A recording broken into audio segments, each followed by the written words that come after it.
City of love, এই গল্পের শহরটা আমাদেরও হতে পারত। ঘড়ির কাঁটা প্রায় 11 ছুঁই ছুঁই। সূর্যের আলো ভারী পর্দা ভেদ করে ঘরে ঢুকে পড়ে শাসকের মতো। সানার ঘুম হালকা হয়ে আসে। চোখ খুলে প্রথমেই 2 মিনিট লাগে সবটা বুঝতে। চোখ বোলাতেই নজরে আসে এটা তার ব্ল্যাক স্পেস না, বিছানাটা অস্বাভাবিক রকম বড়। চারপাশে কালো আর ধূসর রঙের আধিপত্য। দেয়ালে আধুনিক বিমূর্ত চিত্র। কক্ষের চারিদিকে তাজা গোলাপের ছড়াছড়ি। সানা উঠে বসতেই দরজা নিঃশব্দে খুলে যায়। 5-6 জন মহিলা সার্ভেন্ট একসাথে ঢুকে পড়ে। সবার পোশাক একই রঙের, ধূসর আর কালোর মিশেল। একে একে প্রশ্ন ছড়ে সানার দিকে শান্ত স্বরে। Ma'am, good morning. কখন ব্রেকফাস্ট করবেন? হালকা না হেভি? চা, কফি না জুস? রমণী প্রথমে একটু থমকে যায়। এত মানুষ, এত যত্ন, সব কিছুই অপ্রস্তুত করে দেয় তাকে। মুহূর্তের মধ্যেই সে নিজেকে সামলে নিয়ে প্রত্যুত্তর করে, আমার কিছু লাগবে না। রণবীর কোথায়? স্যার জিমে আছেন ম্যাম। ওকে আসতে বলেন। সার্ভেন্টরা একে একে বেরিয়ে পড়ে। সানা ধীরে ধীরে ব্যালকনির দিকে হাঁটে। ভারী কাঁচের দরজা খুলতেই বাইরের দৃশ্য তার সামনে খুলে যায়। আর ঠিক তখনই সে স্তব্ধ হয়ে দাঁড়িয়ে পড়ে। নিচে তাকাতেই নজরে আসে চারিদিকে সশস্ত্র গার্ড, নির্বিচ্ছিন্ন টহল। কারো চোখ 1 সেকেন্ডের জন্য শিথিল নয়। কালো পোশাক, কানে ইয়ারপিস, কোমরে অস্ত্র। সব কিছু ছাড়িয়ে তার দৃষ্টি আটকায় বাগানে, যেখানে রয়েছে হাজার হাজার গোলাপ গাছ। লাল, গাঢ় লাল, গোলাপি, সাদা ও আরও নানান রকমের গোলাপ। ফুলগুলো অস্বাভাবিক সুন্দর। সে ফিসফিস করে আওড়ায়, এতগুলা? তার ভাবনার বিচ্ছেদ ঘটিয়ে হঠাৎ একজোড়া ঠান্ডা শীতল পুরুষালী হাত পিছন থেকে তার কোমর পেঁচিয়ে ধরে। নাকে আসে পুরুষালী ক্লোনের হাসকি সুবাস। আর যে পেছনে থেকে ঘাড়ে নাক ঘষে আওড়ায়, গুড মর্নিং মাই লাভ। তার প্রত্যুত্তরে রমণীর তরফ থেকে আসে অদ্ভুত প্রশ্ন। রণবীর, এটা কোথায়? তোমার মেনশনে। আমার মেনশন? আর যে নিজের মুখ উঠিয়ে রমণীর দিকে তাকায়। মুহূর্তে ধরে ফেলে এই মেয়ে কালকে রাতের কথা ভুলে গেছে। একটা দীর্ঘশ্বাস ছেড়ে আবারও বলে, হ্যাঁ, তোমার মেনশন। কালকে রাতে বলেছিলাম, আবার ভুলে গেছো? ও আচ্ছা আচ্ছা, হ্যাঁ হ্যাঁ, মনে পড়েছে আমার। লাইফে তোমার কি কি মনে থাকে? আমার তো সবই মনে থাকে, শুধু মন যে আছে সেটাই মনে থাকে না। আর যে কিছু না বলে বিমূঢ় দৃষ্টিতে তাকিয়ে কিছু পল। কিছুক্ষণ পর মনে মনে ভাবে সানাকে ছোটবেলার কথা বলবে। যদিও জানে মনে পড়বে না, তাও একটু রিস্ক নিয়ে বাজিয়ে দেখা যাক। রমণীর এলোমেলো চুলগুলোকে কানের পিছনে গুজে তাকে সামনে এনে প্রশ্ন করে, আচ্ছা ওয়াইফি, তোমার মনে আছে আমি ছোটবেলায় তোমাদের বাড়িতে গিয়েছিলাম ড্যাডের সাথে? সানা অবাক চোখে অবলোকন করে। মনে মনে ভাবল, না, তার এমন কিছুই মনে পড়ছে না। কিছু একটা ভেবে উচ্ছ্বাস ভরা কণ্ঠে বলে, ও আচ্ছা, তাহলে আপনি সেই যে আমাদের বাড়িতে রবিবারে থালা নিয়ে গিয়েছিলেন। আর যে থতমত খেয়ে গেল রমণীর এমন প্রত্যুত্তরে। তাই কিছুটা গম্ভীর কণ্ঠে আওড়ায়, বি সিরিয়াস, আমি তোমাদের বাড়িতে 2বার গিয়েছিলাম। আরে আপনি এভাবে বললে হবে নাকি? মনে পড়ার মতো কিছু বলেন। এবার তোমার সাথে 12 ভাতের এটা ছিল। ছোটবেলায় একদম হাতের মতো মোটা ছিল, যার কারণে আমি একে পরে দেখে চিনতে পারিনি। এখন একদম হিরো হয়ে গিয়েছে তাই? রমণীকে আর বাকিটা বলতে না দিয়ে আর যে তার মুখে হাত রেখে তাকে থামিয়ে দিল। নিজের দন্তপাটি পিষে বলে, তোমার সাহস তো কম না, তুমি আমার সামনে আরেকজনকে হিরো বলো? আর যে নিজের রাগটাকে গিলে নিল।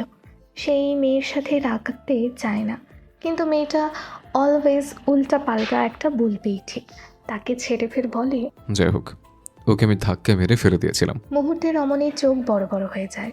আচ্ছা, আপনি সেই যে এসপিকে ধাক্কা মেরে পুকুরে ফেলে দিয়েছিলেন, জানেন এরপর এসপি কি অবস্থা হয়েছিল?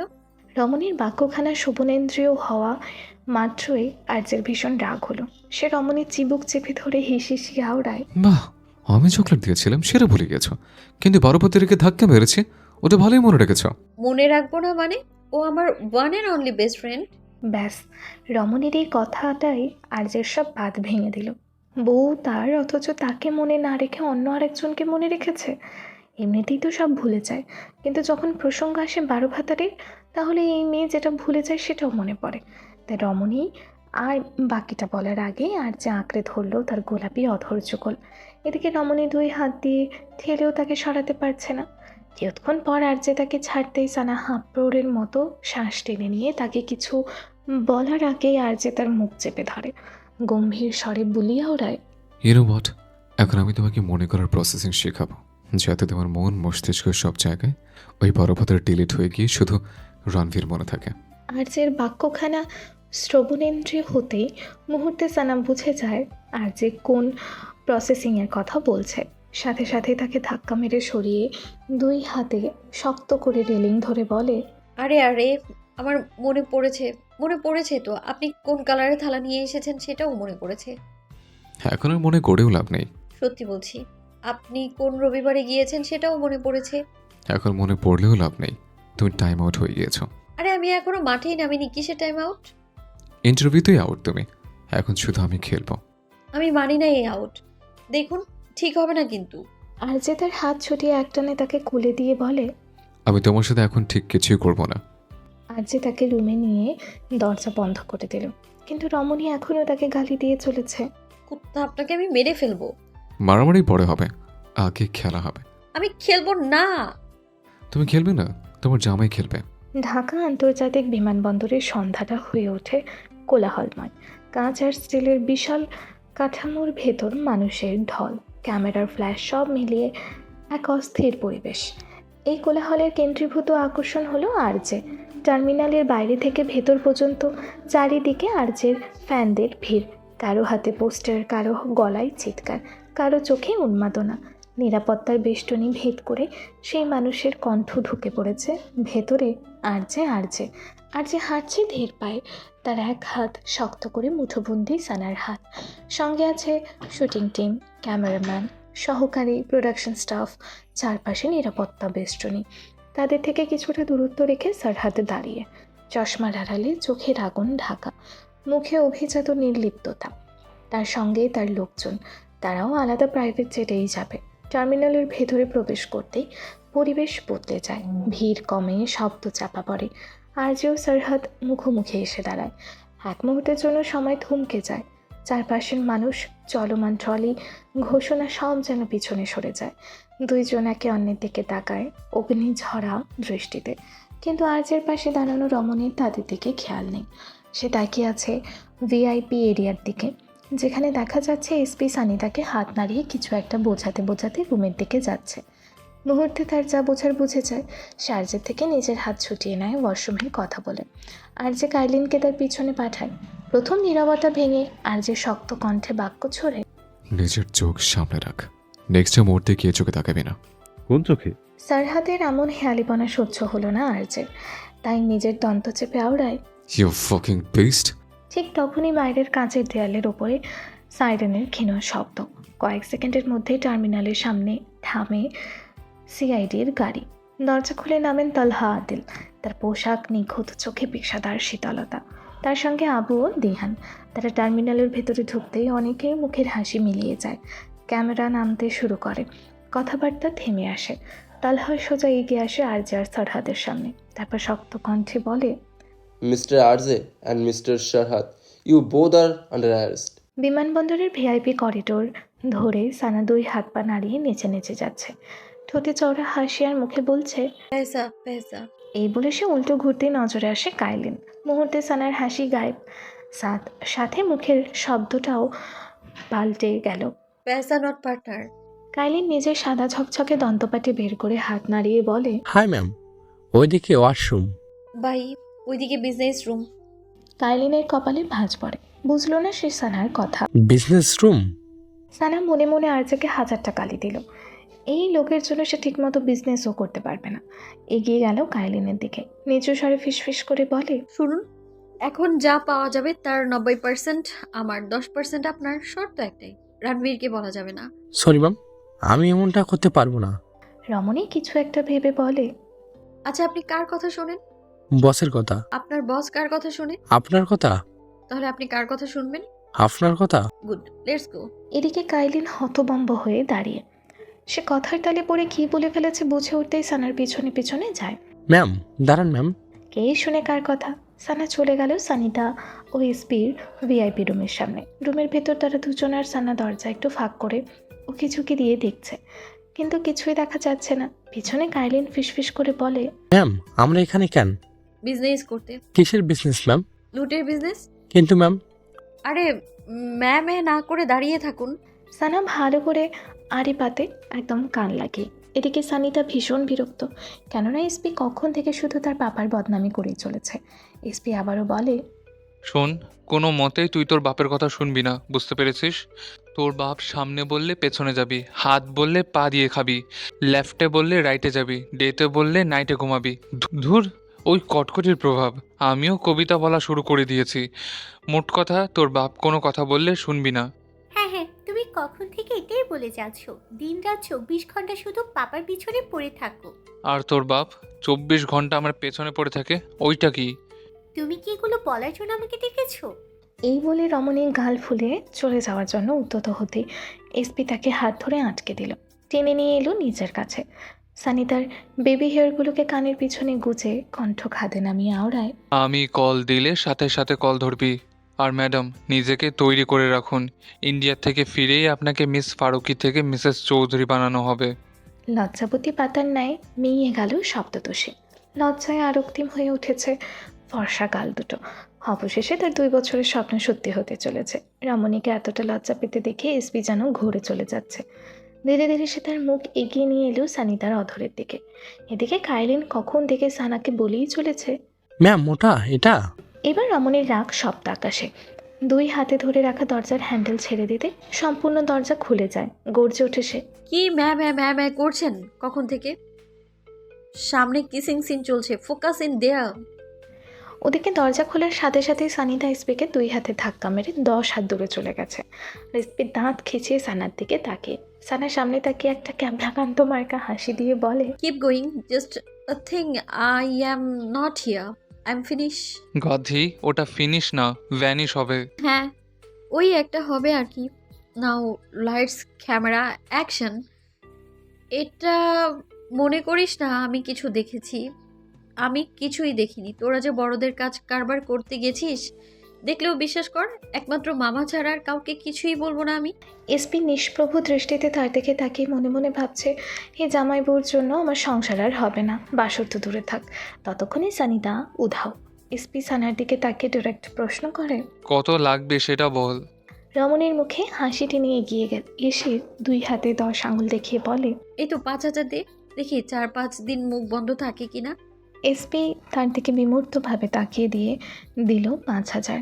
রমণী সেগুলোকে হাত দিয়ে বাতাস করতে করতে আওড়ায়, এভাবেই মাঝে মাঝে চিপায় চাপায় কামড় সারবি, আর আমার বিজনেসের পথ খুলবি। আমি 2 দিনে কারোরপতি হয়ে যাব। মানুষ লুট না করে জাউরাকে লুট কর, পরের দিনই তুই করোড়পতি। রমণী নাক সিটকানোর মতো তার কথা উড়িয়ে দিল।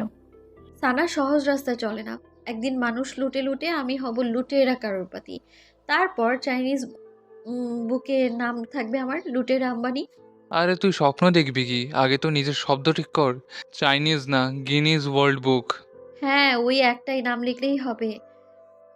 তুই ভাব, 5,000-এ 5 দিন মুখ সিল, তারপর মসজিদের বাইক নিয়ে বের হব আমি। বাক্যখানে শ্রবণ হতেই এসপির চোখ কপালে। সে বিস্মিত স্বরে বলে, তোর মতো বন্ধু শত্রুরও না হোক। হ্যাঁ, শুধু তোরই থাক, না হলে বাংলাদেশের মানুষ কম, লুটেরা বেশি হয়ে যাবে। তুই কিছু ভুল বলিসনি। সানা কান বি মিস্টেক এবার। ধুর, এইটা হবে সানা ক্যান নেভার বি রং। হ্যাঁ হ্যাঁ, ওই একটা হলেই হবে আর কি। এত বলতে হবে না, তুই মামার কথা ভাব, আর আমি টাকার কথা। এই বলে সে বেরোতে যাবে, কাইলিন তার পথ আটকে দাঁড়ায়। ম্যাম এখান থেকে আপনি ডিরেক্ট প্রাইভেট যেতে যাবেন। কেন রণবীর? বস একটু পর আসবেই। সানা কথা বাড়ালো না, চলে গেল কাইলিনের সাথে। আর যে কাইলিনকে মেসেজ করে আগেই বলে দিয়েছে সানা যেন এইদিকে না আসে। এদিকে বিমানবন্দর তখন অদ্ভুত এক অস্থিরতায় ডুবে। ইমিগ্রেশনের স্বচ্ছ কাচের ওপাশে নিরাপত্তা বাহিনীর চোখে কঠোর সতর্কতা। তারা কোনোভাবেই প্রেস, মিডিয়া বা ফ্যানদের ভেতরে যেতে দেয়নি।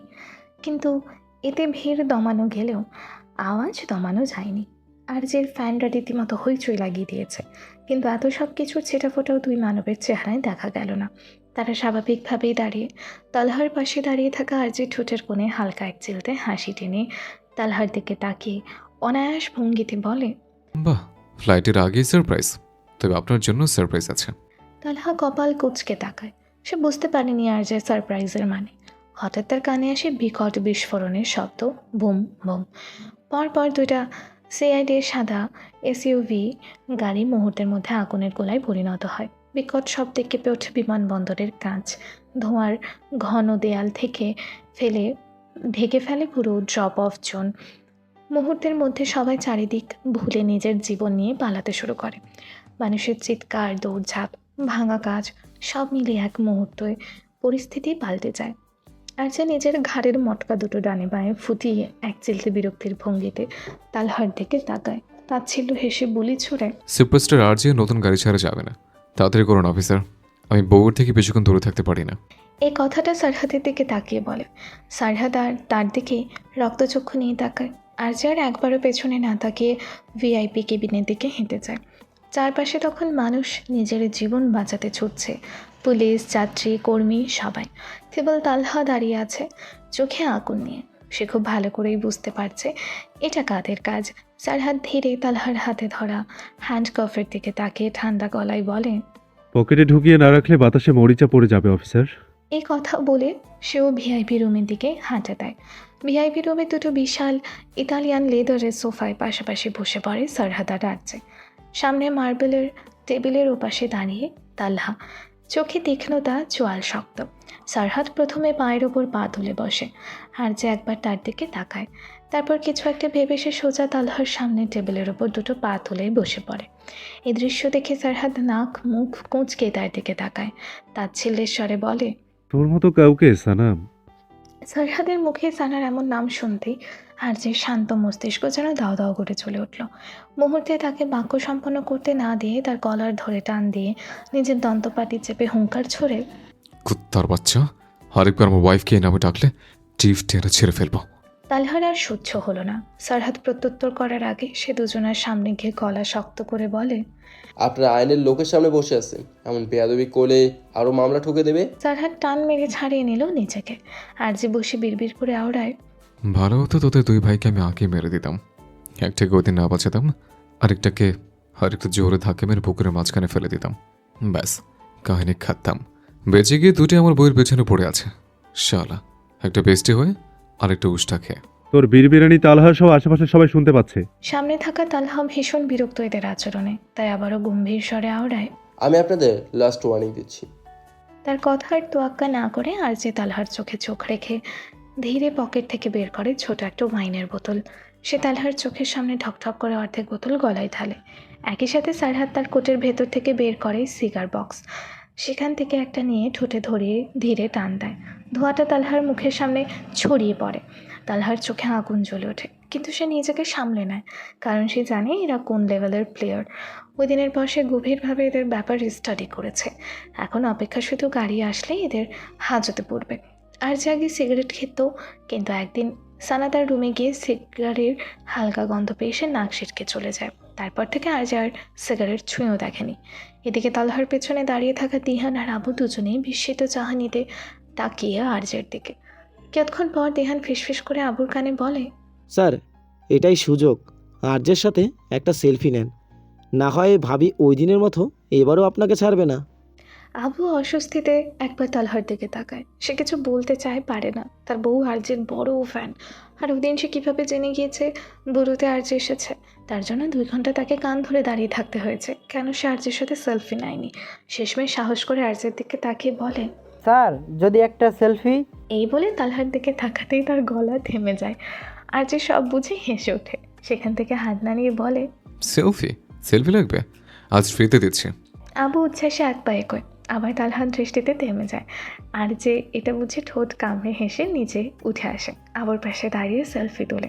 আবু খুশিতে বলে, ধন্যবাদ স্যার, জেলে গেলে আপনার সাথে আরও সেলফি তুলবো।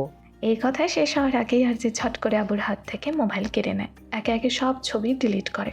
তারপর ফোনটা ফিরিয়ে দেয় আবুর দিকে। তীক্ষ্ণ দৃষ্টি নিক্ষেপ করে। এক শব্দ না বলে সে আবারও নিজের জায়গায় গিয়ে বসে পড়ে। এদিকে আবুর চোয়াল ঝুলে যাওয়ার অবস্থা। পাশে দাঁড়ানো দিহান শব্দ করে হেসে দিল। তালহা তাদের দিকে কটমট দৃষ্টি নিক্ষেপ করতেই দুজনে চুপসে যায়। বিমানবন্দরের সামনে থামে একের পর এক কালো রঙের সরকারি প্রাডো। নম্বর প্লেটে দেখা যাচ্ছে ডিআইজি লেখা। ভিআইপি কক্ষের দরজা খুলে তিনি প্রায় হুড়মুড়িয়ে ভেতরে ঢুকে পড়েন। চোখে করা কর্তৃত্ব, কণ্ঠে প্রশাসনিক অহংকার। তাকে দেখা মাত্রই তালহার সাথে সাথে সোজা হয়ে দাঁড়িয়ে পড়ে। তার দুই পাশে থাকা আবু দিহানও সম্মানের ভঙ্গিতে স্যালিউট দেয়, কিন্তু সামনে আরজি বসে থাকে আগের মতোই, পা টেবিলের ওপর। সারহাতও নড়ে চড়ে বসে না। তাদের চোখে কোনো ভীতি নেই, বরং আছে বিরক্তি। ডিআইজি খালিকুজ্জামান এক পলক তাদের দেখে তালহার দিকে তাকিয়ে বলেন, এরা দুজন অ্যারেস্ট করার মতো প্রমাণ আছে? তালহা যেন এই প্রশ্নটার জন্য অপেক্ষা করছিল। দ্রুত নিজের পকেট থেকে ফোন বের করে বলে, জি স্যার, কাল রাতের ভিডিও আরজি আর সারহাদ দুজনেই খুন করছে। ডিআইজি ভিডিও অন করতে স্ক্রিনে ভেসে ওঠে রাতের অন্ধকার, গুলি, রক্ত আর নির্লিপ্ত দুটো মুখ। ডিআইজি ভিডিওটা মনোযোগ দিয়ে দেখলেন। শেষ হলে ধীরে ফোনটা নামান। এক মুহূর্ত চুপ থেকে জিজ্ঞেস করেন, এর আর কোনো কপি আছে? না স্যার, একটাই। ডিআইজি কিছু না বলে ফোনটা নিজের হাতে নেন। তারপর নিঃশব্দে এটা ডিলিট করে ফোনটা তালহার হাতে ফিরিয়ে দিয়ে ঠান্ডা গলায় বলেন, তাহলে তো এটাও আর নেই। তালহার মুখ ফ্যাকাশে হয়ে যায়। তার শব্দগুলো যেন কণ্ঠনালীতে আটকে আসছে। ডিআইজি এবার আর্যের দিকে ঘুরে দাঁড়ান। তার কণ্ঠের সুর হঠাৎ বদলে যায়। কঠোরতা গলে গিয়ে তৈরি হয় এক ধরনের তোষামোদ। স্যার, এয়ারপোর্টে একটা ভুল বোঝাবুঝি হয়েছে, আমি দেখছি সব ঠিক হয়ে যাবে। তিনি প্রায় নতজানু ভঙ্গিতে আর্যের পাশে দাঁড়ান। সারহাদ হালকা হাসে। তালহার চোখে তখনও অপমানের আগুন। আর্যে ধীরে পা নামিয়ে দাঁড়ায়। সে ডিআইজির দিকে একবারও না তাকিয়ে সোজা চলে যায় তালহার সামনে। হঠাৎ করেই সে তালহার কলার ঠিক করে ঠান্ডা স্বরে বুলিয়ে ওড়ায়, আমি চাইলে ওই সময় আপনাকে বুঝিয়ে দিতে পারতাম, ক্ষমতা যার হাতে, সিস্টেম তার হাতে। আইন তো কাগজে থাকে, বাস্তবে নয়। তালহা পরাজিত সিংহের ন্যায় তাকিয়ে আর্যে নিচু স্বরে ফের বলে, নেক্সট টাইম আপনার অফিসারদের বলবেন ঝোপঝাড়ের পেছনে লুকাতে। আর আপনার অফিসের ল্যাপটপে যে বাকি কপিগুলো ছিল, আপনি কষ্ট করার আগে আমি হ্যাক করে নিয়েছি। তারপর জোরে সারহাদকে শোনানোর জন্য বলে, দেখুন অফিসার, বউয়ের চোখের অভাবে কেমন শুকিয়ে গেছে আমার চেহারা। বিয়ে করে আমার পেছনে না লেগে বউয়ের পেছনে লাগুন, দিন শেষে লাভ কিন্তু আপনার। এই বলে কাঁধে দুটো চাপড় মেরে চলে যায়। সারহাদ নিজের দন্তপাটি পিষে তার দিকে গালি ছোড়ে, শালা ফাকিং মনস্টার। তারপর বেরিয়ে যায়। ভিআইপি লাউঞ্জের ভেতর ডিআইজি খালিকুজ্জামান ভূঁইয়া সোফায় বসে আছেন। তার সামনে দাঁড়িয়ে তালহা আদিল। তালহার হাত দুটো মুঠো করা, চোয়াল শক্ত, চোখে জমে থাকা আগুন আর অপমান একসাথে দাও দাও করে চলছে। সে হঠাৎ বলে ওঠে, স্যার, আজকে বুঝলাম এই দেশে অপরাধী ধরা পড়ে না, ধরা পড়ে শুধু দুর্বলরা। তালহা, মাথা ঠান্ডা করো, সিস্টেম। হঠাৎ তালহা হেসে ওঠে, তার ছেলের হাসি। সিস্টেম? স্যার, সিস্টেম তো ওদের পকেটে। তালহার কণ্ঠ এবার ভারী করে ফের বলে, আমি ভিডিও এনেছি, খুনের প্রমাণ এনেছি, কিন্তু এক ক্লিকেই সব শেষ। সে এক পা এগিয়ে এসে ডিআইজির সামনে দাঁড়িয়ে দাঁত খিচিয়ে বলে, আইন যদি প্রমাণে না চলে, বরং পরিচয়ে চলে, তাহলে এই ব্যাজের দরকার কি? তুমি আবেগে কথা বলছো, সবাইকে এক পাল্লায় মাপা যায় না। কিন্তু পাল্টাটা যে আগেই বাঁকা স্যার। হঠাৎ তালহা নিজের বুকের দিকে হাত বাড়ায়। এক মুহূর্তে খুলে ফেলে ব্যাজ। ধাতব শব্দে ব্যাজটা টেবিলের উপর পড়ে। তারপর ধীরে ধীরে বন্দুক বের করে, বন্দুকটা ব্যাজের পাশে রাখে। এই দুটো জিনিস দিয়ে আমি কিছুই করতে পারলাম না। তালহা, এটা পাগলামি করছো। ক্যারিয়ার। আমি ক্যারিয়ারের জন্য এখানে আসিনি, অপরাধ দূর করতে এসেছি। এবার সিস্টেমের বাইরে থেকে লড়বো। দেশটা একদিনে বদলায় না, ভিতর থেকে লড়াই করতে হয়। তালহা ধীরে সেই হাত সরিয়ে দেয়। ভিতরে থাকলে লড়াই হয় না স্যার, এখানে আপোষ করতে হয়। আজকে আর যে শহরাত জিতেনি, আজ হেরেছে আইন। এই বলে সে বেরিয়ে যায়। ডিআইজি খালিকুজ্জামান ভূঁইয়া দীর্ঘশ্বাস ফেলেন। তালহা নিঃসন্দেহে একজন ভালো অফিসার। তার পদত্যাগ পুরো ডিপার্টমেন্টের জন্য অনেক বড় একটা লস। কিন্তু তিনি কি করবেন? তার হাত পাও বাঁধা। রিয়াটা তড়িঘড়ি করে ভিতরে প্রবেশ করে। তার আজকেও দেরি হয়ে গিয়েছে। যেহেতু সে মানুষের সাথে মিশতে পারে না, তাই নিজেই সব দিকটা একা সামলায়। হঠাৎ সে কারোর সাথে ধাক্কা খায়। নিচের দিকে তাকিয়ে হাঁটতে গিয়ে, সরি। এই বলে সে সামনে তাকাতেই দেখে স্ক্রুয়ের পোশাক পরা ব্যক্তি, কিন্তু চেহারা ক্যাপ দিয়ে ঢাকা। সামনের মানব তাকে হাত দিয়ে ইটস ওকে বলে সামনে যাওয়ার আগেই রিয়ারা তাকে থামিয়ে দেয়। লিসেন, তুমি শুটিং টিমের মেম্বার? সামনের মানব মাথা নাড়িয়ে হ্যাঁ বোঝায়। রিয়ারা ভ্রু কুচকে বলে, তাহলে ওদিকে কোথায় যাচ্ছ? ওই প্লেনে তো শুধু ভাই আর ভাবি যাবে, তোমাদের প্লেন ওদিকে। সামনের মানব কিছু না বলে শুটিং প্ল্যানের দিকে চলে যায়। মাস্কের নিচে তার নীল চোখ জ্বলে ওঠে। কালকের গুলি খাওয়া হাত শক্ত করে মুষ্টিবদ্ধ করে নেয়। মুহূর্তে সেখানটা রক্তাক্ত হয়ে পড়ে। রিয়ারা এক পলক তাকিয়ে সে সারহাদের জেটের দিকে চলে যায়। আয়ান হাসি মুখে তার দিকে এগিয়ে এসে তার হাত থেকে লাগেজ নিয়ে উঠে পড়ে জেটে। আজের প্রাইভেট জেটের ভেতরে বসে আছে সানা। বাইরের রানওয়ের কোলাহল, সাইরেন, মানুষের দৌড় সব যেন এই ধাতব দেয়ালের বাইরে আটকে আছে। সানা জানালার পাশে বসে কানে হেডফোন গোছে। হঠাৎ তার সামনে এসে দাঁড়ায় আরজে। রমণী চোখ তুলে একবার তার দিকে তাকায়। সে কিছু বুঝে ওঠার আগেই আরজে ঝুঁকে তার অধরে একটা শুকনো চুমু রেখে তাকে টান দিয়ে তুলে কোলে নিয়ে বসে পড়ে। কয়েক পলকে রমণীর সাথে কি হয়ে গেল তার কিছুই বুঝে আসলো না। সে হাঁ হয়ে তাকিয়ে রইল সামনের মানবের দিকে। আর যে তার গাল দুটো টেনে ধরে বলে, you are my only peace, my love. রমণী ঝাড়া মেরে তার হাত সরিয়ে শক্ত কণ্ঠে প্রশ্ন ছড়ে, ওই সিআইডি অফিসার আপনাকে কেন নিয়ে গিয়েছে? রমণীর মুখে হঠাৎ এমন প্রশ্ন শুনে এক মুহূর্তের জন্য থমকে যায় বিপরীত পাশের মানব। সানা কাইলিনের সাথে আসার সময় আরজেকে তালহার সাথে যেতে দেখেছে। অন্যদিকে আরজে মনে মনে ভাবছে, সানার কিছু সন্দেহ হয়নি তো? মুখ ফুটে অন্য কথা। ট্রাফিক রুলস ভাঙার কারণে, ওই বাইকারের কারণে। কি? আমি তো লাইফে 1000বার ট্রাফিক রুলস ভেঙেছি। কই, আমার জন্য তো কেউ আসেনি। যারা সুপারস্টার তাদের জন্য সিআইডি আসে, সাধারণ মানুষের জন্য আসে না। রমণী তার কথা শ্রবণেন্দ্রিয় হতেই সে তেরছা চোখে তাকে অবলোকন করে সন্দেহজনিত গলায় বলে, আপনি কি আমাকে সামহাও সাধারণ মানুষ ভাবছেন? No wifey, you can't imagine how special you are to me. সত্যি? আর্যের কোনো প্রত্যুত্তর না করে তাকে নিজের বুকের সাথে চেপে ধরে সিটে মাথা এলিয়ে দিয়ে মনে মনে আওড়ায়, you are not weak, the world is cruel, and as long as I am alive that cruelty will never reach you. প্রায় 7 ঘন্টার জার্নি শেষ করে পুরো শুটিং টিম রাত 9টার দিকে পৌঁছে যায় ভারতের রাজস্থানে। যেহেতু আর্যের মুভি ড্রিম অফ লিবার্টি ঐতিহাসিক ঘটনার উপর ভিত্তি করে রচিত, তাই তার জন্য সিলেক্ট করা হয়েছে রাজস্থানের উমেদ ভবন প্যালেসকে। রাতের অন্ধকারেও দূর থেকে ঝলমল করছে প্যালেসটি। এমন মনে হচ্ছে বালুকা পাথরের রাজ্যে একখণ্ড আলো। যোধপুরের উঁচু ভূমিতে দাঁড়িয়ে থাকা এই প্রাসাদ যেন গোটা শহরের ওপর নীরব প্রহরীর মতো নজর রাখছে। সোনালি বেলে পাথরের বিশাল কাঠামো রাতের কৃত্রিম আলোয় ঝলমল করছে। প্রাসাদের গম্বুজগুলো আকাশের দিকে উঠে গেছে দৃঢ় ভঙ্গিতে। দীর্ঘ সিঁড়িপথ, অসীম প্রাঙ্গণ, আর দেয়ালে খোদাই করা রাজপুত বীরত্ব, যুদ্ধ, প্রেম আর আত্মসম্মানের গল্প সব মিলিয়ে উমেদ ভবন প্যালেসটা অনন্য হয়ে উঠে আছে। প্রাসাদের একাংশ জুড়ে আছে রিসর্ট, যেটাকে সম্পূর্ণ বুক করা হয়েছে শ্যুটের জন্য। প্রাসাদের পেছনের দিকে ধীরে ধীরে শুরু হয় ঘন জঙ্গল। গাছের গভীরতা এতটা যেখানে দিনের আলোও ছুঁতে পারে না। এই জঙ্গলে বিভিন্ন আদিবাসীদের বাস, যারা আধুনিক সভ্যতা থেকে অনেক দূরে। মাঝে মাঝে তাদের ঢোল আর বাঁশির সুর বাতাসে ভেসে এসে প্রাসাদের দেয়ালে ধাক্কা খায়। ঠিক এই সময় প্রাসাদের সামনে এসে থামে প্রথমে আর্যের গার্ডদের গাড়ি, তারপর স্টারকাস্ট শুটিং ভ্যান, চকচকে কালো রঙের। ভ্যানের দরজা খুলতে প্রথমে নামে আর্যে, তার ঠিক পেছনেই নামে সানা। আর্যে এক হাতে সানার হাত ধরে সামনে এগোয়। কিছু দূরে আরেকটা গাড়ি এসে থামে। সারহাত নিজে ড্রাইভিং সিটে, তার চোখে বরের মতো ঠান্ডা ও তীক্ষ্ণ।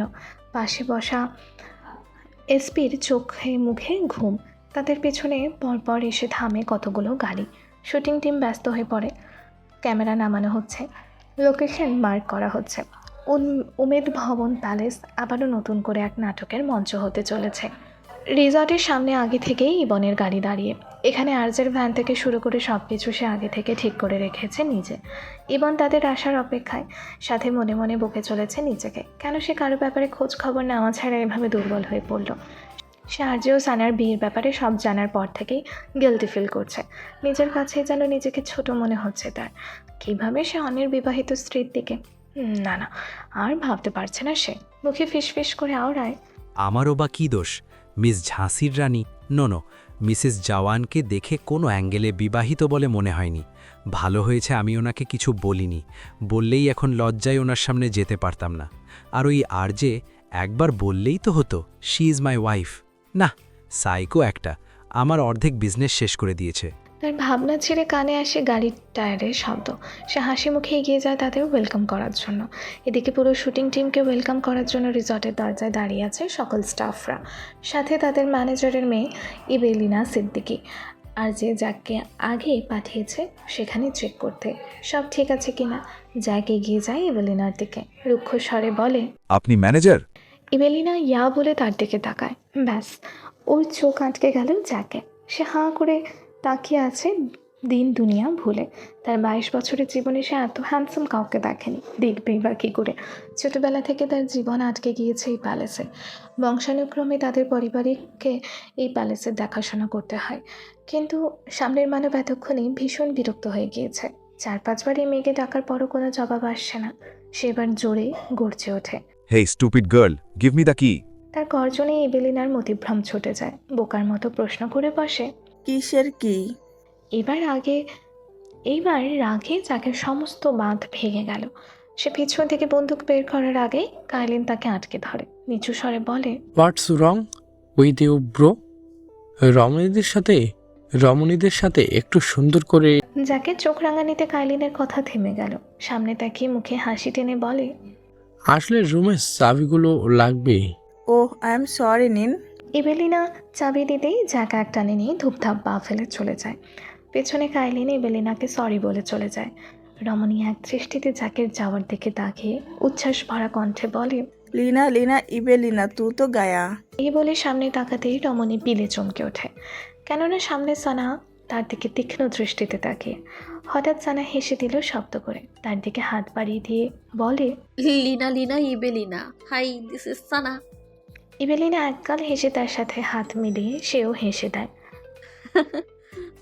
এভাবে চলতে থাকে তাদের হাসির পালাক্রম। এদিকে আরজে রিয়ানার সাথে কথা বলছে। কানে থাকা কমিউনিকেটরের অন্য প্রান্ত থেকে আসে জ্যাকের কণ্ঠস্বর। Boss, everything is clear. সে ওকে বলে পাশ ফিরতে দেখে সানা নেই। মুহূর্তে তার বুকের ভেতরটা মোচড় দিয়ে ওঠে। এই মেয়েটা গেল কই? এখানেই তো ছিল। সে হাত ছেড়েছে, 2 মিনিট হয়েছে কিনা সন্দেহ। তার মধ্যে কোথায় চলে গেল? চারিদিক তাকাতেই নজরে আসে দূরে দাঁড়িয়ে থাকা এসপিকে। এক দৌড়ে গিয়ে তার কলার টেনে ধরে। হঠাৎ এমন হওয়াতে এসপি নিজেও চমকে ওঠে। আর যে নিজের দন্তপাটি পিষে বলে, শালা বড় বাতের বাচ্চা, আমার বউকে কোথায় নিয়ে গেছিস? তওবা তওবা তওবা, তুই চাইলে আমার পকেট থেকে শুরু করে সব চেক করতে পারিস। আমি তোর বইয়ের দিকে ফিরেও তাকাইনি। আর যে তাকে ছেড়ে চারিদিকে খোঁজা শুরু করে দিয়েছে।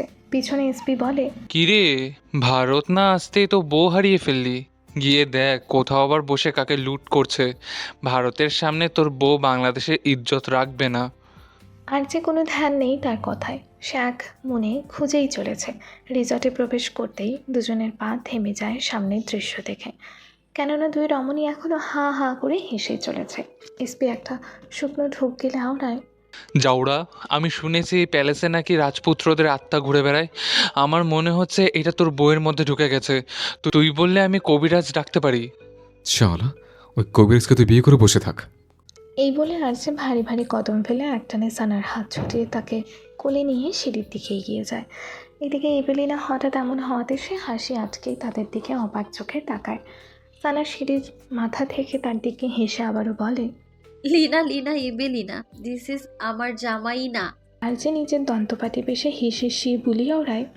রুমে চলুন ম্যাডাম, কার জামাই আমি ভালো করে বোঝাচ্ছি। সানা তার কথার মানে বোঝা মাত্রই আবারও সেখান থেকে চিৎকার করে ওঠে, লিনা ইবেলিনা, এটা আমার জামাই। হ্যাঁ, এখন বললেও তোমার মুক্তি নেই, আবারও তুমি টাইম আউট হয়ে গিয়েছো। পিছনে ইবেলিনা আবারও হেসে দেয়। এসপি এক পলক তার দিকে তাকিয়ে বলে ওঠে, হে উপরওয়ালা, এক পাগল কম ছিল নাকি যে এই পাগলের সাথে আরেক পাগলের দেখা হয়ে গেল? এখন কি করবে প্যালেসের? ডিনার শেষে আর যে সানাকে রেখে চলে যায় মিটিংয়ে।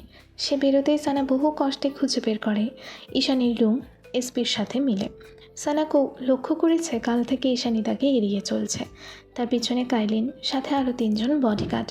আর যে সানার জন্য কোনো রিস্ক নিতে চায় না, তাই সব জায়গায় গার্ড সেট করে দিয়েছে।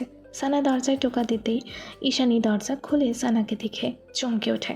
সানা তাকে ধাক্কা মেরে সরিয়ে ভিতরে চলে যায়। পিছনে এসপিও ডিভানে আরাম করে বসে ঈশানীর দিকে হাঁক ছড়ে। এদিকে এক কালনাগিনী। ঈশানী একটা ফাঁকা ঢোক গেলে আওড়ায়, ডানি, তুই এখানে কেন? কেননা তোর সাথে আমার বোঝাপড়া আছে। তাড়াতাড়ি ক্যালকুলেটর নিয়ে আয়। কিসের বোঝাপড়া? আর আমার কাছে ক্যালকুলেটর নেই। সানা টান দিয়ে তাকে সামনে বসিয়ে বলে, তুই ওই দিন আমাকে বাগানে দাঁড় করিয়ে স্বর্গে গেছিস নাকি? হ্যাঁ, আর একটু হলে আমি তোর বিয়ে খাওয়া ছাড়াই পটল তুলতে যেতাম। হ্যাঁ, ওই আমি ভিতরে। সানা তার তোতলানো কথা থামিয়ে দিল হাত উঁচিয়ে। থাম কালনাগিনীর বাচ্চা, তোর কি মনে হয় আমি ফ্রিতে দাঁড়িয়েছিলাম? আমি 1 ঘন্টা দাঁড়িয়েছিলাম, মানে এখন প্রতিটা সেকেন্ডের জন্য 1 টাকা করে দিবি তুই। ঈশানীর চোখ বড় বড় হয়ে গেল, বিস্মিত স্বরে বের হয়, প্রতি সেকেন্ড? হ্যাঁ, প্রতি সেকেন্ড। আই নো তুই অঙ্ক পারিস না, তাই আমি হিসেব করে দিচ্ছি। 1 ঘন্টায় মাত্র 60 মিনিট, 1 মিনিটে 60 সেকেন্ড, তার মানে 60 বার 60 যোগ করবি, সমান যত বেরোবে তত দিবি। বুঝতে পেরেছিস? যোগ না করে 60 গুণ 60 করলেই তো হয়। বিপরীত পাশের রমণী সাফ সাফ না করে দিল তাতে।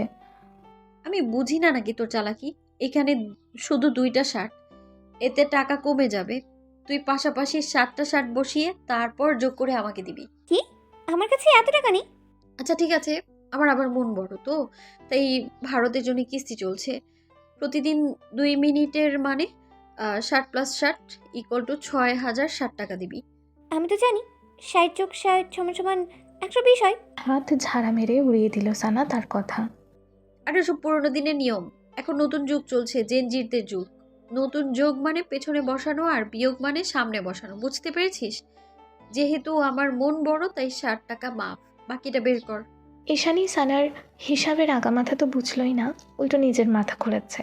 সে নিজের পকেট থেকে টাকা বের করে এগিয়ে দিল সানার দিকে। সানার সেগুলো পকেটে ঢুকিয়ে আবারও বলে, দেখ, তুই 2 মিনিটের টাকা দিয়েছিস, সো সেই মতে তোর বাকি 60 - 2 = 260 মিনিট।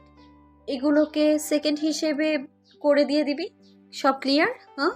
ঈশানী মনে মনে হিসাব করে দেখলো সানার হিসাব মতে এত টাকা তার ব্যাংকেও নেই, তাই শক্ত কণ্ঠে শুধালো, আরে ইলন মাস্কের কাছেও এত টাকা নেই, তুই যত টাকা চাইছিস। কারোরপতি হব আমি, তাহলে টাকা ইলন মাস্কের কাছে কেন থাকবে? এদিকে দুই রমণীর কথা শুনে এসপি হাসতে হাসতে দিবান থেকে পড়ে গিয়েছে। ব্যথা পাওয়া জায়গায় ডলে আবারও সে হাসতে থাকে। অন্যদিকে কাইলিনও দরজায় দাঁড়িয়ে তাদের হিসাব শুনে হাসতে হাসতে শেষ। সানা আবারও তার দিকে তাকিয়ে বলে, দেখ, হিসেবে কোনো ঝামেলা আছে? না। হিসেব একদম ক্লিয়ার? হ্যাঁ। তোর কোনো সন্দেহ আছে? না। ঠিক আছে, বাকিটা ভালো করে হিসেব করে আমার কাছে দিয়ে যাবি। এই বলে সে বেরিয়ে যায় ঈশানীর রুম থেকে। এদিকে ঈশানী 2 হাতে গোনা শুরু করে দিয়েছে, কিন্তু কিছুতেই হিসাব মিলছে না। তার মাথায় কিছুই ঢুকছে না, বিড়বিড় করে আওড়ায়, না না, ওই ডাইনি কিভাবে হিসেব করেছে? আমার তো কিছুই মিলছে না। কিন্তু হিসেব মিলুক আর না মিলুক, ওই ডাইনি আমার সব নিয়ে আমাকে ফকির করে দিয়েছে। সে নিজের হাত পা ঝাড়া মেরে চিৎকার করে ওঠে, ডাইনির বাচ্চা! এদিকে সানা আর এসপি বেরিয়ে করিডোর ধরে হাসতে হাসতে এগিয়ে যাচ্ছে। পিছনে কাইলিন মনে মনে বলছে, ম্যাম না জানি আবার কাকে লুট করে এসেছে। এসপি সানাকে বাহবা দিয়ে বলে, বাবা কটকটি, তু চিজ বড়ি হ্যাঁ মস্ত। এতটুকু বলে পিছনে ঘুরতে দেখে আর যে কেমন ঈগলের মতো তাকিয়ে আছে তার দিকে। মুহূর্তে তার বুলি বদলে গেল। তু চিজ বড়ি হ্যাঁ মস্ত। মা জননী, আমার রুমটা জানি কোন দিকে? এই বলে সে দৌড়ে নিজের রুমে ঢুকে পড়ে। বুকে হাত দিয়ে বড় বড় শ্বাস টেনে আওড়ায়, ডেডলাইন থেকে ঠিক এতটুকু দূরত্বে ছিলাম, বেঁচে গেছি। যাই খুঁজদিলের মেয়েকে একটু জ্বালিয়ে আসি। এই বলে সে মোবাইল হাতে চলে যায় সানিতাকে কল করতে। আর যে রুমে ফিরে প্রায় মধ্যরাতের দিকে মিটিং থেকে এসে এক পলক সানার দিকে তাকালো, যে নিজের ট্যাবে ভীষণ মনোযোগের সহিত ডিজাইনে ব্যস্ত। আর যে চলে গেল শাওয়ার নিতে। আধা ঘন্টা পর শাওয়ার থেকে বেরিয়ে দেখে রমণী এখনও ট্যাব নিয়েই বসে আছে। বিষয়টা আর্যের একটু ভালো লাগেনি। সে এসেছে অথচ রমণী একবারও তার দিকে কেন তাকায়নি। সে আরও 2 মিনিট সানার সামনে ঘুরঘুর করলো। না, সানা এখনও তার দিকে তাকাচ্ছে না। এদিকে সানা আর্যের কাণ্ডকীর্তি দেখে বহু কসরতে হাসি চেপে রেখেছে। সে এতক্ষণ আর্যের জন্যই বসেছিল, কিন্তু এটা কোনো মতেই সামনের মানবকে বুঝতে দেওয়া যাবে না। এদিকে আর্যের আর সহ্য হলো না। এগিয়ে এসে সানার হাত থেকে একটানে ট্যাব নিয়ে ডিভানে ফেলে দিল। রমণীকে কিছু বলার সুযোগ না দিয়ে তার 2 হাত মুঠোবন্দি করে তার উপর সম্পূর্ণ ভার ছেড়ে চেপে ধরলো তাকে বিছানার সাথে। কী থেকে কী হয়ে গেল বিষয়টা ক্যাচ করতে রমণীর 10 সেকেন্ড লাগলো। বুঝতেই খেঁকিয়ে ওঠে, রণবীর, লিভ মি, আমার এখনো অনেক কাজ বাকি। বিপরীত পাশের মানব কোনো প্রত্যুত্তর না করে ঝুঁকে তার গ্রীবায় জোরে দাঁত বসিয়ে দিল। হঠাৎ এমন হওয়াতে রমণী ব্যথায় কুঁকড়ে ওঠে। আর Ranbir, I will cut your teeth. আর যে মুখ উঠিয়ে ভ্রু কুচকে তাকায় তার দিকে। কি? কিছু না, সরেন, আমার কাজ আছে। Remember it clearly, I am more important than your work. একদমই না। আর যে আরেকবার কামড় দেওয়ার জন্য উদ্যত হতেই সানা তড়িঘড়ি করে বলে ওঠে, ওকে ওকে, কিন্তু মনে মনে বলে অন্য কথা। আজকে যদি তার হাত বন্দি না থাকতো তাহলে নিশ্চয় 2-4টা লাগিয়ে দিত এতক্ষণে। অন্যদিকে বিপরীত পাশের মানব তার ওকে বলাতে খুশি হয়ে আবারও প্রশ্ন ছড়ে, ওয়াইফি, তুমি লাইফে সব থেকে বেশি কি চাও? সানা মুখ খুলে কিছু বলার পূর্বেই আরজে তাকে থামিয়ে সতর্ক করে দিল। কারোর প্রতি এক সাইডে রেখে এবার বলো কি চাও? সাইডে থাকা কারোর প্রতি। পছন্দ হলো না রমণীর প্রত্যুত্তর, তাই নিজের দাঁত খেঁচিয়ে বলে, ওটাকে নিচে ফেলে তারপর বলো কি চাও? নিচে থাকা কারোর প্রতি। এবার যেন তার মস্তিষ্ক আরো বেশি জ্বলে উঠল। তার দিকে চোখ গরম করে তাকিয়ে বলে, আরে ওটাকে দূরে ছুঁড়ে ফেলে এবার বলো কি চাও? আর যে মনে মনে ভাবছে এবার নিশ্চয়ই তার ওয়াইফই তার নাম বলবে, কিন্তু তার মতিভ্রম ছুটিয়ে রমণী বলে, দূরে ছুঁড়ে ফেলে দেয়া কারোর প্রতি। আর যে নিষ্প্রভ দৃষ্টিতে তাকায় তার দিকে। এই মেয়েকে সে কি করবে? কিছু একটা ভেবে ঠোঁটের কোণে বাঁকা হাসি ফুটিয়ে কোমরে গুঁজে রাখা রিভলভারটা বের করে রমণীর মুখে ঘুরিয়ে বলে, এবার বলো কি চাও? আপনি গুলি চালাতে পারবেন আমায়? আর যে কিয়ৎক্ষণ স্তব্ধভাবে তাকে অবলোকন করে। মেয়েটা তার দুর্বলতা ভালোভাবে বুঝতে পেরে গেছে। তার রিভলভারটা এক সাইডে রেখে বলে, হ্যাঁ এটা ঠিক, আমি তোমার কিচ্ছু করতে পারবো না, কিন্তু এই 12 বাতারের কি হবে? তার কথা শুনে সানা পিলে চমকে তার দিকে তাকায়। আর যে বাঁকা হেসে তার কামড় দেওয়া জায়গায় নাক ঘষে ফের বলে, তাড়াতাড়ি বলো আমাকে চাও, তাহলে 12 বাতারের টিকিট কনফার্ম। রমণীর থেকে কোনো প্রত্যুত্তর না আসাতে আর যে উঠে যাওয়ার জন্য উদ্যত হতেই সানা তড়িঘড়ি করে বলে, হ্যাঁ হ্যাঁ, আপনাকে চাই, আপনাকে চাই। আরজের মুখে আবারও হাসি ফুটে ওঠে। সে আবারও বলে, বলো রণবীর আই লাভ ইউ। দেখুন, ব্ল্যাকমেইল করে আমাকে বলাতে পারবেন, কিন্তু কিছু করতে পারবেন না। রমণীকে আর কিছু বলতে না দিয়ে আর যে আঁকড়ে ধরল তার গোলাপি অধর চোখল। কিয়ৎকাল পর তাকে ছেড়ে চোখে চোখ রেখে বলে, আমি জোর করে বলাতে পারি, করতেও পারি, চেষ্টা আমি জোর করতে চাই না, এখন ঘুম দাও। এই বলে রমণীর হাত ছেড়ে তাকে জড়িয়ে ধরে তার বুকে মাথা রেখে শুয়ে পড়ে। এদিকে সানা হাত দিয়েও তাকে সরানোর চেষ্টায়, বহু চেষ্টার পর না পেরে কটমট করে অন্যদিকে মুখ ফিরিয়ে নিল। অনেকক্ষণ পরও আর্যের চোখে ঘুম ধরা দিল না। তার মাথায় ঘুরছে একসাথে রুডি, মিসেস আয়েশাও তার মা। শেষমেশ বিরক্ত হয়ে মাথা তুলে সানার দিকে তাকে নরম সুরে আওড়ায়, ইউ নো হোয়াট মাই লাভ, আজ পর্যন্ত আমার মাথায় কেউ হাত বুলিয়ে দেয়নি, তুমি আমার মাথায় হাত বুলিয়ে দাও। শুনেছি এতে নাকি তাড়াতাড়ি ঘুম চলে আসে। কেন আপনার মা? আর যে তার কথা কেটে তাচ্ছিল্য হেসে আওড়ায়, জন্ম দিলেই মা হওয়া যায় না, সত্যিকারের মা হতে মমতা লাগে। এই বলে সে রমণীর গ্রীবায় মুখ গুজে দিল। আর্যের কথাটা কেন জানি সানার হৃদয় গিয়ে বিঁধল। সে ধীরে ধীরে নিজের হাতখানা বাড়িয়ে দিল। আর্যের চুলের ফাঁক গলিয়ে রমণীর আঙুল বিচরণ করতে লাগলো। আর্যের ঠোঁটে হাসি ফুটে ওঠে, সাথে আবেশে ঘুম ঝরিয়ে আসে চোখে। এদিকে নিচতলায় সবাই ঘুমে বিভোর। ঠিক এমন সময় কোনায় একটা রুমের আলো এখনও জ্বলে। ভিতরে নীল চোখগুলো জলজল করে জ্বলছে। সামনের রিসর্ট থেকে শুরু করে প্যালেসের সব জায়গায় নীল নকশা। আর যে প্রতিটা জায়গায় তার গার্ড বসে রেখেছে। হঠাৎ ঝংকার তুলে তার মুঠোফোনখানা বেজে ওঠে।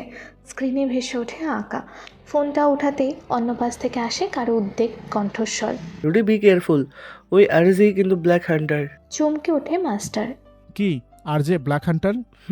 পর মুহূর্তে নিজেকে সামলে বলে, ডোন্ট ওয়ারি আকা, আমি অলরেডি সব সেট করে নিয়েছি। উমেদ ভবন প্যালেসের ওপর প্রত্যুষের সোনালি রোদ ধীরে ধীরে দখল করে নিচ্ছে। প্রথমে ছুঁয়ে যায় দূরের বালিয়াড়ি, তারপর প্রাসাদের গম্বুজ, সবশেষে আর্চের রুমের ব্যালকনির রেলিং। হালকা শীতল বাতাসে ভেসে বেড়াচ্ছে মরুভূমির শুষ্ক বালির গন্ধ, সাথে দূরে ময়ূরের ডাক ভেসে আসছে। আর পেছনে জঙ্গলের দিক থেকে এক অচেনা নিস্তব্ধতা। সানা ব্যালকনিতে দাঁড়িয়ে এইগুলো দেখছে। সে হাঁটতে যেতে চেয়েছিল, কিন্তু আর্যে তাকে যেতে দেয়নি। সে নাকি সময় করে নিয়ে যাবে। কোমরে জড়ানো আর্যের দুই হাতটাও শক্ত করে বাঁধা। আর্যের চিবুক ঠেকিয়ে রেখেছে রমণীর কাঁধে। তার গরম নিঃশ্বাস আঁচড়ে পড়ছে রমণীর অঙ্গে। তারপর আর্যে খুব আলগোছে সানার গ্রীবায় নাক ঘষে। এদিকে সানা এক মনে তাকিয়ে আছে প্রাসাদের বাগানের ঠিক পেছনে, সবুজে মেয়েরা সেই জঙ্গলে। সানা সেদিকে তাকিয়ে আওড়ায়, রণবীর, এই জঙ্গলে কি আছে? আর্যে এক পলক জঙ্গলটার দিকে তাকায়। আদিবাসীরা আছে। আচ্ছা, তাহলে আমি একদিন গিয়ে ওদের হাই হ্যালো বলে আসবো। ওরা মানুষ খেকো। সানা এক সেকেন্ডের জন্য স্তব্ধ হয়ে যায়। কি ওয়াক্তু আস্তাগফিরুল্লাহ, ইনসে মেরা দুবারা কবি মুলাকাত না হো। আর যে সানাকে আরো কাছে টেনে নেয়, নিচু কণ্ঠে বলে, ভয় পেয়েছ? ভয়? সানার ডিকশনারিতে ভয়ের কোনো শব্দই নেই। আমি তো আদিবাসীদের কথা চিন্তা করে যাচ্ছি না। কোথাও তো ওরা আমাকে দেখে জঙ্গল ছেড়ে আবার পালিয়ে না যায়। আর যে কিছু না বলে হঠাৎ ঝুঁকে পড়ে। সানা কিছু বুঝে ওঠার আগেই তার অধর চলে যায় আর্যের দখলে। কয়েক মিনিট অতিবাহিত হওয়ার পরই আর্য তাকে ছেড়ে তার ঠোঁটে স্লাইড করে আওড়ায়, আসল ভিটামিন ডি তো এখানে, আর আমি দাঁড়িয়ে আছি রোদের অপেক্ষায়। রমণী তাকে ধাক্কা মেরে সরিয়ে চলে গেল ভিতরে। আর্যের অগোচরে ঠোঁটের কোণে ফুটে ওঠে হ্যাক চিলতে মুচকি হাসি। আর্যও নিজের চুল ব্যাক ব্রাশ করে তার পিছনে চলে আসে। প্যালেসের নিচতলার ডাইনিং স্পেসটা আধা খোলা, একদিকে বিশাল খিলানওয়ালা জানালা, যেখান দিয়ে সকালবেলার আলো ঢুকে পড়ছে অবাধে। ছাদের দিকে তাকালেই চোখে পড়ে রাজস্থানী কারুকাজ, খোদাই করা কাঠের বিম, তার ফাঁকে ফাঁকে ঝুলছে ঝাড়বাতির মতো আলো আধুনিক নকশায়। মেঝেতে পালিশ করা মার্বেল, প্রতিটা টেবিলের উপর সাদা লিনেন, তার উপর মাটি রঙের ম্যাট। বাতাসে ভেসে বেড়াচ্ছে মশলার হালকা ঘ্রাণ, ঘি, জিরে, এলাচ, তার সঙ্গে পশ্চিমা খাবারের মাখনের সুবাস।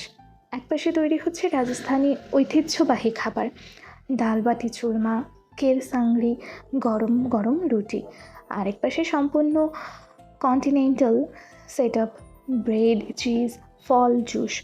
সেই ডাইনিং এরিয়ার একটা চেয়ারে বসে জ্যাক। এবেলিনা দূরে দাঁড়িয়ে কখন থেকে লক্ষ্য করছে তাকে, কিন্তু কালকের ধমকের জন্য কাছে যাওয়ার সাহস হচ্ছে না। কিয়ৎকাল ভেবে এক কাপ কফি ও খাজা পেস্ট্রি নিজের হাতে নিয়ে পা টিপে টিপে চলে যায়। এদিকে জ্যাক ল্যাপটপে রুডি ও সামিরার ব্যাপারে রিসার্চ করছে, কিন্তু অদ্ভুতভাবে সামিরার ব্যাপারে কোনো কিছুই মিলছে না। শুধু একটা জায়গায় সামিরার ব্যাপারে আছে, তাও সামান্য। আর যদি রুডি বেঁচেও যায় আর্যের হাত থেকে, তাহলে সে কোথায়? এই দুদিনে আর্যে দুবাইয়ের প্রতিটা মাফিয়া গ্যাংয়ে খোঁজ নিয়েছে, কিন্তু কোনো খবর মেলেনি। এমন সময় কেউ তার সামনে এসে দাঁড়ায়। ইবেলিনা কফির কাপ নামানোর আগে স্ন্যাক্সের প্লেটটা রাখে। এটা রাজস্থানের নিয়ম। জ্যাক এক পলক বিরক্তি মাখা দৃষ্টি নিক্ষেপ করে তারপর আবারও নিজের কাজে মনোনিবেশ করে। এই মেয়েটা কালকে আসার পর থেকে তার পিছনে পড়ে আছে। ইবেলিনা কিছুক্ষণ চুপচাপ দাঁড়িয়ে থেকে নীরবতা ভেঙে বলে, ইউ নো মিস্টার ফরেনার, এখানকার কফি সব থেকে বেস্ট, সাথে খাজা পেস্ট্রি তো কথাই নাই, আবার তা যদি হয় আমার হাতে বানানো, তাহলে তো লাজবাব। আপনি একবার টেস্ট করে দেখুন, হাজারবার চাইবেন। ये इबेलिना का पक्का बात है, और ना आप हमारा नाम बदल दीजिएगा और आपकी पसंद के नाम रख देना। সে এক মনে এটা সেটা বলেই চলেছে, কিন্তু বিপরীত পাশের মানব থেকে কোনো সারা শব্দ আসলো না। এবার জ্যাক সত্যি অনেক বেশি বিরক্ত হচ্ছে এই মেয়ের বকবকানিতে, তাই উঠে রুক্ষ স্বরে বুলি ছোড়ে, You stupid girl! আর কিছু বলার পূর্বেই নজরে আসে সানা পিছনে দাঁড়িয়ে। সে এতক্ষণ দূরে দাঁড়িয়ে থেকে এদের স্টোরি দেখছিল। কালকে ইবেলিনাকে দেখে সে বুঝে গেছে তার মনে যে জ্যাকের জন্য ফুল ফুটেছে, কিন্তু জ্যাক রেগে যাওয়াতে তাড়াতাড়ি এগিয়ে আসে। জ্যাক সানার দিকে তাকিয়ে নিজের রাগটাকে গিলে নিল, কেননা সানার সামনে চিৎকার করলে আর্যে তাকে আস্ত রাখবে না। সানা পিছন থেকে বলে ওঠে, लीना लीना इबेलिना गुड मॉर्निंग। हाँ, आई वांट अ चा विथ पराठा। मैम अब कहे तो। अरे किशोर मैम, बोलते हो तुम। आप तुम पहले नज़र में दोस्त बन गए हो हमारा। अब चालो कुछ खिला दो भी। भूख ने मेरा पेट को मारे डाला। সানার রসিকতা ভরা কথায় মুহূর্তে শব্দ করে হেসে দিল ইবেলিনা। জ্যাক আর চোখে একবার তার দিকে তাকালো, যেন কোনো মতেই ধরা না পড়ে। দুই রমণী হাসতে হাসতে চলে গেল কিচেনের দিকে। কাইলিন সানার পিছনে এসেছিল, জ্যাকের সামনে চেয়ারে বসে তাদের দিকে তাকিয়ে বলে, মেয়েটা খুবই ফানি আর cute, am I right Jack? Jack হঠাৎ চোখ তুলে তার দিকে তীক্ষ্ণ দৃষ্টিতে তাকিয়ে উঠে চলে যায়। কাইলিন বুঝল না জ্যাকের কাণ্ড। সে টেবিলে থাকা কফির কাপটা নিয়ে চুমুক দেবে, ঠিক এমন সময় কোথা থেকে জ্যাক এসে ঠাস করে তার হাত থেকে কফিটা নিয়ে এক ঢোকে সম্পূর্ণ কফি সাবার করে টেবিলে শব্দ করে কাপ রেখে চলে যায়। কাইলিন হাঁ করে তার দিকে তাকিয়ে বিস্মিত কণ্ঠে বলে, জ্যাক আবার কফি খায় কবে থেকে? সে বেশি না খেটে সামনে থাকা খাজা পেস্ট্রির দিকে হাত বাড়ায়। সেটাও নেওয়ার আগে জ্যাক আবারও দৌড়ে এসে এটাও নিয়ে চলে যায়। এবার কাইলিন সত্যি সত্যি বিস্মিত। কী থেকে কী হয়ে গেল তার বুঝে আসলো না। সে ফিসফিস করে বলে, জ্যাক আবার পেস্ট্রি খাওয়া শুরু করলো কবে থেকে? ওর তো মিষ্টি জিনিস একদম পছন্দ না। I think I earned driving. এই বলে সে আবারও সানার পিছনে চলে যায়। রাজস্থানের আকাশ সেই দিন ছিল অদ্ভুতভাবে নীল গাঢ়। উমেদ ভবন প্যালেসের সুবিশাল প্রাঙ্গণ তখন ধীরে ধীরে জেগে উঠেছে প্রথম দিনের শুটিংয়ের উত্তেজনায়। দূরে ময়ূরের ডাক, কাছেই ক্যামেরার ট্রাইপড বসানোর শব্দ, লাইটম্যানদের হাঁকটাক, ডিরেক্টরের নির্দেশ, সব মিলিয়ে জায়গাটা মুহূর্তে ব্যস্ত হয়ে ওঠে। প্রাসাদের মূল ফটকের সামনে দাঁড়িয়ে আছে একের পর এক কালো van, technical vehicle, generator truck. কোথাও কাস্টিউম টিম রঙিন কাপড় ঝুলিয়ে মিলিয়ে নিচ্ছে, কোথাও মেকআপ আর্টিস্টরা আয়নার সামনে শেষ মুহূর্তে টাচ আপ দিচ্ছে। চারিদিকে একটা চাপা উত্তেজনা, কারণ আজ আর্যের প্রথম দিনের শুটিং। আর্য তখন শুটিং সেটের মাঝখানে দাঁড়িয়ে, গায়ে জড়ানো ঐতিহাসিক পোশাক, হাতে তলোয়ার। ডিরেক্টরের অ্যাকশন শব্দে তার চোখ বদলে যায়, কণ্ঠের টোন বদলে যায়। প্রতিটা ডায়লগ সে এমনভাবে উচ্চারণ করছে যেন শব্দগুলো তার বুক ফুঁড়ে বেরিয়ে আসছে। সেটের একটু দূরে ছায়া ঘেরা এক জায়গায় বসে আছে সানা, তার দৃষ্টি হাতে থাকা ট্যাবে, যেখানে শ্যুটের পরবর্তী ড্রেস সিলেক্ট করা শেষ হয়েছে। মনে মনে সখানে গালি দিচ্ছে এসপিকে। এই ছেলেকে সে আসার সময় ডেকেছে, কিন্তু এসপি ঘুমে বিভোর। সারা রাত নাকি সানিতার সাথে কথা বলেছে, এখন নাকি সারাদিন ঘুমাবে। অদূরে বসে থাকা সারহাত বারবার চোখ তুলে তার দিকে তাকাচ্ছে। একটু পর এজাজকে ডেকে 2 কাপ কফি নিয়ে আসে। ওদিকে আর যে শুটে পুরো ব্যস্ত। সারহাত উঠে নিঃশব্দে চলে আসে, হাতে কফির কাপ, রাজস্থানের স্পেশাল ব্রু, হালকা দারুচিনি আর জাফরানের সুবাস মেশানো। রমণীর পাশের চেয়ারে বসে নিচু কণ্ঠে বলে, গুড মর্নিং সিমরান। সানা চোখ তুলে তার দিকে তাকায়, মুখে হাসি ফুটে উঠিয়ে বলে, গুড মর্নিং স্যার। এখানকার স্পেশাল কফি। সানা এক মুহূর্ত থেমে মনে মনে ভাবে এখন না নিলে খারাপ দেখাবে বিষয়টা, আর 1 কাপ কফিই তো, তাই হালকা হেসে হাত বাড়িয়ে নেয়। Thank you sir. By the way, Rajasthan সম্পর্কে তুমি কি জানো? যে স্থানে রাজারা জন্মায় তাকে রাজস্থান বলে। সারহাত অবাক চোখে অবলোকন করে তাকে, পর মুহূর্তে মুখে হালকা হাসি টেনে টন্ট মেরে বলে, আমি তো জানতাম তোমার ইংলিশে একটু ডিস্টার্ব আছে, এখন তো দেখছি জিকেতেও ডিস্টার্ব আছে। মুহূর্তে রমণীর হাসি উধাও। সে অন্যদিকে মুখ ফিরিয়ে ফিসফিস করে বলে, উনি কি হালকার উপর ঝাপসা মেরে আমাকে অপমান করলেন নাকি? কিন্তু জিকে মানেটা কি? তার ভাবনা ছিঁড়ে কানে আসে সারহাদের কণ্ঠস্বর। সিমরান। জি। সারহাদ এক মুহূর্তের জন্য সানার হরিণ টানা চোখে খই হারিয়ে ডুবে যায়। সানার এই জি বলাটা ঠিক ছোটবেলার ডাকের মতো। সেই সময় সারহাদ যখনই তাকে সানাম বলে ডাকতো, সে সাথে সাথে বলতো জি, সাথে ঠিক এভাবেই চোখ বড় বড় করে তাকাতো। সানা তার মুখের সামনে হাত নাড়িয়ে বলে, স্যার।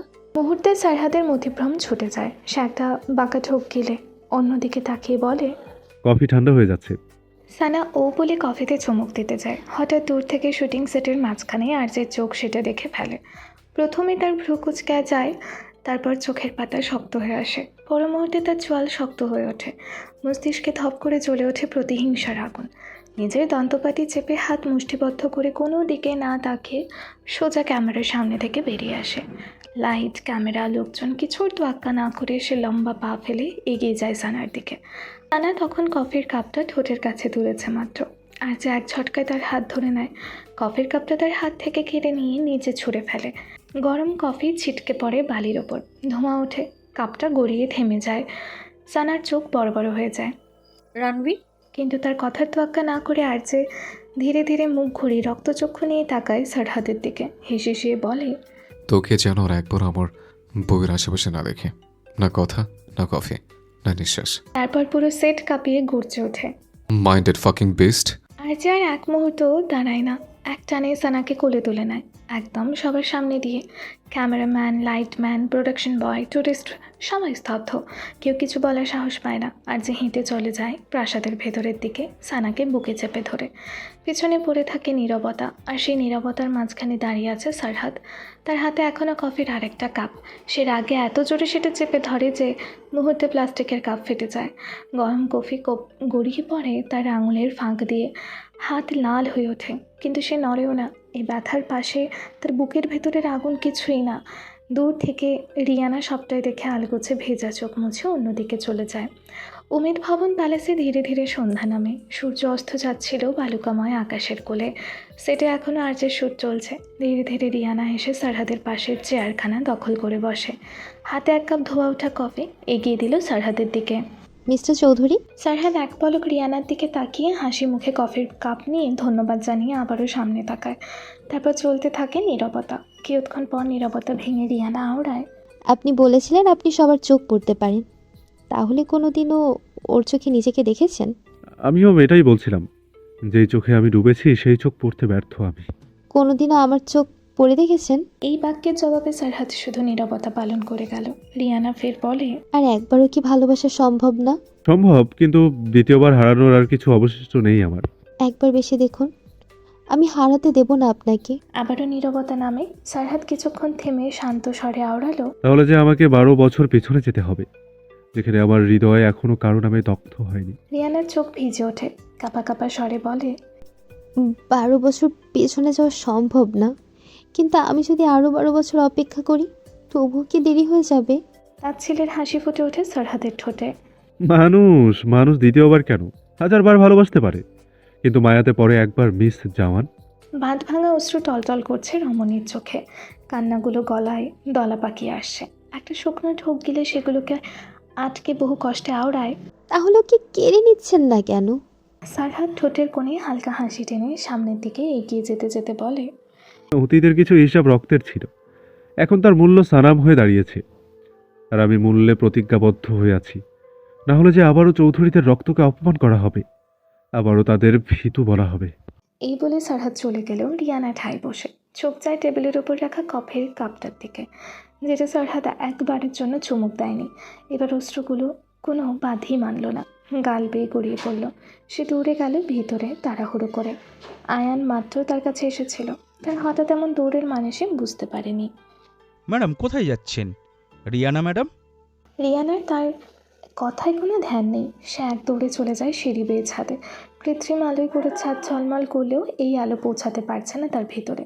সেখানে শুধু অমাবস্যার হাতছানি। হাঁটু ভেঙে বসে পড়ল নিচে। ভিতরে সকল বাঁধ একসাথে ভেঙে পড়ে। গাল বেয়ে গড়িয়ে পড়ছে অজস্র অশ্রুজল। চিৎকার করে ওঠে সে, আমি তো একাকিত্ব নিয়ে ভালোই ছিলাম, তাহলে কেন আসলেন আমার জীবনে?